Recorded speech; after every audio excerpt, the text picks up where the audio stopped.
नमस्ते विद्यार्थियों। आज इस वीडियो में हम संसद के कार्यों के बारे में अध्ययन करेंगे कि संसद कौन कौन से कार्य करती है। इस चैप्टर के पिछले वीडियोस में हमने संसद, राज्यसभा और लोकसभा का विस्तार से अध्ययन किया है। तो आइए आज के इस टॉपिक में संसद के कार्य के बारे में अध्ययन करते हैं। इस वीडियो में संसद का एक महत्वपूर्ण कार्य है कानून का निर्माण करना। इसके बारे में विस्तार से अध्ययन करेंगे। तो विद्यार्थियों, इस वीडियो को अच्छी तरह से पढ़ने के बाद, उसका अध्ययन करने के बाद इस चैनल को, माय यूट्यूब चैनल को लाइक एंड सब्सक्राइब करेंगे। संसद के कार्य। संसद के कार्यों में सबसे महत्वपूर्ण जो कार्य है विधि निर्माण। विद्यार्थियों, विधि निर्माण का मतलब है देश के लिए,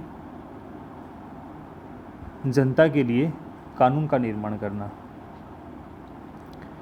कानून निर्माण की प्रक्रिया हमारे संविधान में 7वीं अनुसूची में जो शक्ति का विभाजन किया गया है, आपने पिछले वीडियो में पढ़ा है। शक्ति के विभाजन में 3 प्रकार की सूचियां हैं: संघ सूची, राज्य सूची, समवर्ती सूची और अवशिष्ट विषय के रूप में अलग सूची है। इनके बारे में आपने विस्तार से पढ़ा है। तो ये जो सूचियां हैं उनको अलग अलग केंद्र और राज्यों में बांटा गया है कि संघ सूची में केंद्र सरकार कानून बनाती है, समवर्ती सूची के विषयों पर भी बनाती है, राज्य सूची और समवर्ती सूची के विषयों पर कानून राज्य सरकार बनाती है, और अवशिष्ट विषय हैं, इन तीनों सूचियों के अलावा जो विषय हैं उन पर कानून बनाने का अधिकार संसद को है, अर्थात केंद्र सरकार को है।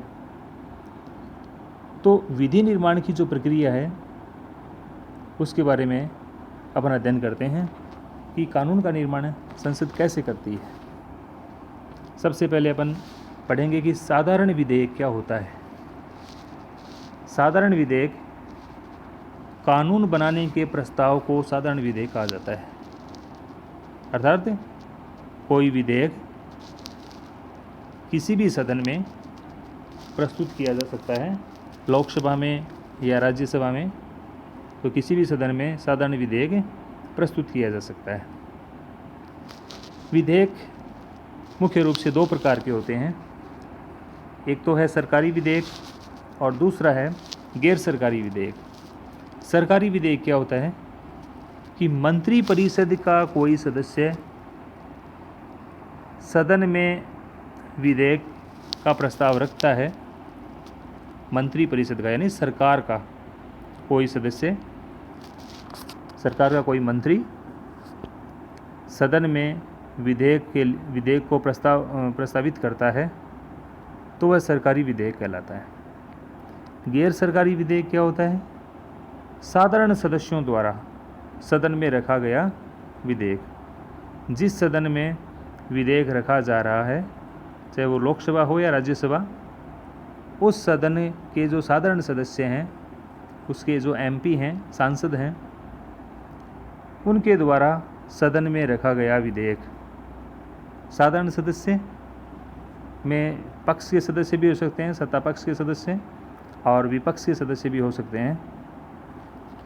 तो वो गैर सरकारी विधेयक कहलाता है कि साधारण सदस्यों द्वारा सदन में रखा गया विधेयक गैर सरकारी विधेयक कहलाता है। अब उस विधेयक पर वाचन होता है, वो 3 प्रकार से होता है, अर्थात 3 वाचन होते हैं विधेयक पर।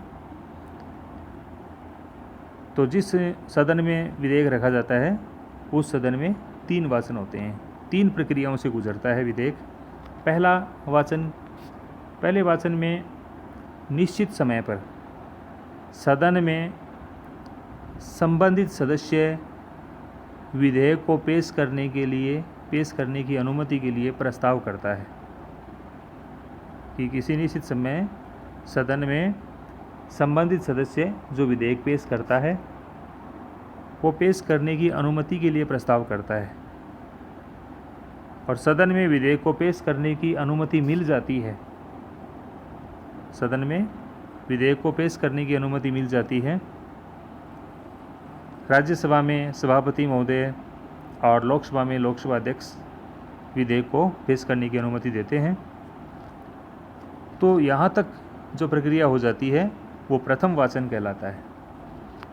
द्वितीय वाचन में अब इस विधेयक पर एक प्रवर समिति का गठन किया जाता है और वह समिति उसका सूक्ष्मता से अध्ययन करती है, बारीकी से विचार करती है, चर्चाएं करती है उस विधेयक पर, और फिर समिति द्वारा निर्धारित अवधि में प्रतिवेदन, समिति ने जो रिपोर्ट बनाई है उस विधेयक से संबंधित, वो रिपोर्ट या वो प्रतिवेदन सदन में प्रस्तुत किया जाता है। समिति के द्वारा वो रिपोर्ट या प्रतिवेदन प्रस्तुत किया जाता है और उसके बाद में उस रिपोर्ट या प्रतिवेदन पर विचार विमर्श चलता है सदस्यों के बीच उस सदन में, और उस प्रतिवेदन की प्रत्येक धारा पर मतदान होता है, प्रत्येक धारा पर उसकी वोटिंग होती है।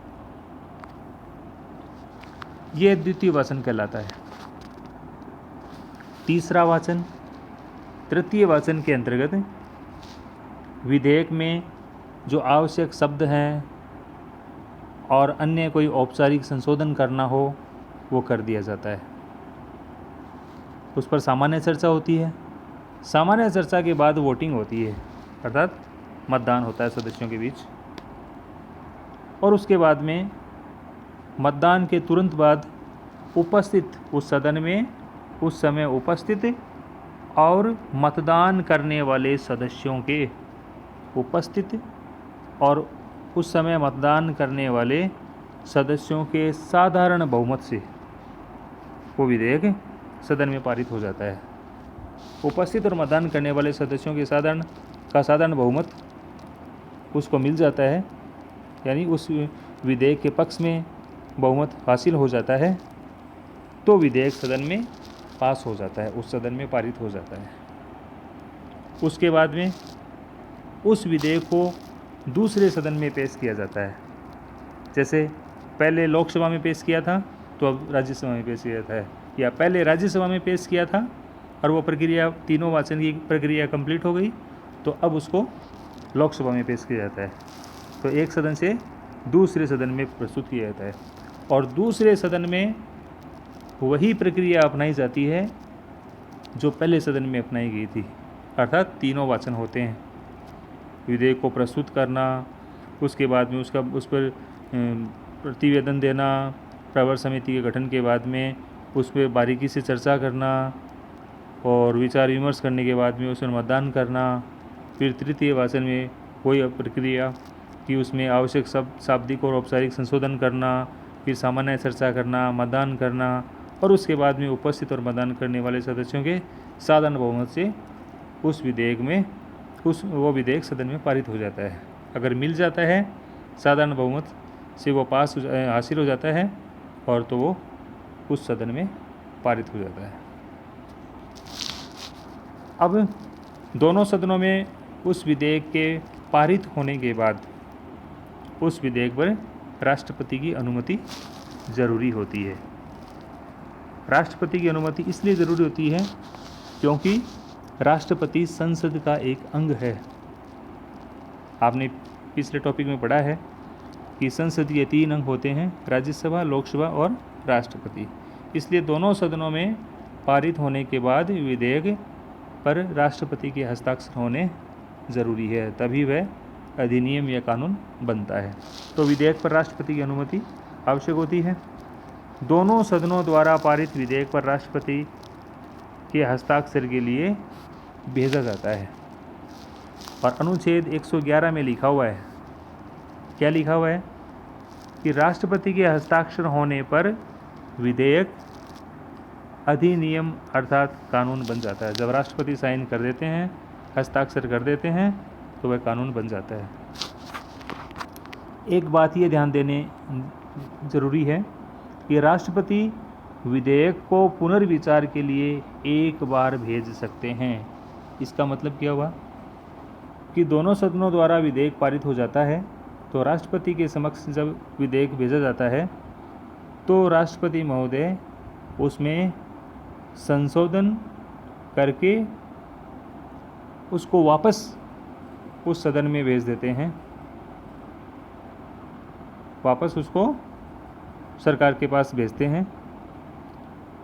अगर वह सदन जिस सदन में भेजा जाता है, अगर वह वापस संशोधन सहित या बिना संशोधन सहित वापस राष्ट्रपति महोदय के पास भेज दिया जाता है, तो फिर उनको उस विधेयक पर हस्ताक्षर करना ही होता है।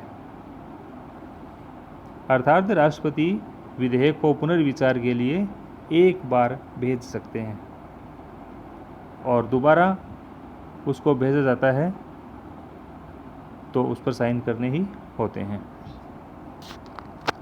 विधेयक पर दोनों सदनों की संयुक्त बैठक। अगर किसी विधेयक पर, साधारण विधेयक पर दोनों सदन सहमत नहीं होते हैं, दोनों सदनों में गतिरोध होता है, असहमति होती है, तो उसके लिए संयुक्त बैठक का प्रावधान है। साधारण विधेयक पर दोनों सदनों में असहमति से या उत्पन्न गतिरोध के समाधान के लिए संयुक्त बैठक की व्यवस्था है। इसका मतलब है कि कोई विधेयक एक सदन में पास हो जाता है और उसके बाद दूसरे सदन में भेजा जाता है, तो उस प्रक्रिया के तहत दूसरे सदन में वो विधेयक पारित नहीं हो पाता। जब पारित नहीं होता है तो उसके लिए, उसको पारित कराने के लिए संयुक्त बैठक का प्रावधान है। संयुक्त बैठक का मतलब है कि दोनों सदनों की एक साथ बैठक। अनुच्छेद 108 में ये लिखा है कि राष्ट्रपति दोनों सदनों की संयुक्त बैठक बुलाते हैं और बैठक की अध्यक्षता लोकसभा अध्यक्ष करते हैं। विद्यार्थियों, इस टॉपिक को, इस बिंदु को ध्यान से आप पढ़िए और ध्यान से समझिए कि राष्ट्रपति संयुक्त बैठक बुलाते हैं दोनों सदनों की। ये प्रश्न कई बार आता है कि संयुक्त बैठक कौन बुलाते हैं, तो आपको राष्ट्रपति बताना है, और संयुक्त बैठक की अध्यक्षता कौन करते हैं, तब आपको इसका उत्तर लोकसभा अध्यक्ष लिखना है। दोनों में कई बार समस्या आ जाती है कि अपन राष्ट्रपति की जगह लोकसभा अध्यक्ष लिख देते हैं। कि संयुक्त बैठक कौन बुलाते हैं दोनों सदनों की, तो अपन लिखते हैं लोकसभा अध्यक्ष। इसमें कई बार समस्या हो जाती है, एक प्रश्न का उत्तर दूसरे में लिखा जाता है। तो राष्ट्रपति महोदय संयुक्त बैठक बुलाते हैं और संयुक्त बैठक की अध्यक्षता लोकसभा अध्यक्ष करते हैं, और दोनों सदनों के उपस्थित और मतदान करने वाले कुल सदस्यों के बहुमत से वो विधेयक पारित हो जाता है। इसका मतलब है कि दोनों सदनों के उपस्थित सदस्य और उस समय मतदान करने वाले कुल सदस्यों का अगर बहुमत मिल जाता है उस विधेयक को, तो वह पारित समझा जाता है, और उसके बाद पारित होने के बाद में वह राष्ट्रपति महोदय के पास हस्ताक्षर के लिए जाता है। जब राष्ट्रपति महोदय उस पर हस्ताक्षर कर देते हैं तो वह विधेयक अधिनियम या कानून बन जाता है। तो धन्यवाद विद्यार्थियों, इस टॉपिक को आप अच्छी तरह से पढ़ें और मेरे YouTube चैनल को आप लाइक और सब्सक्राइब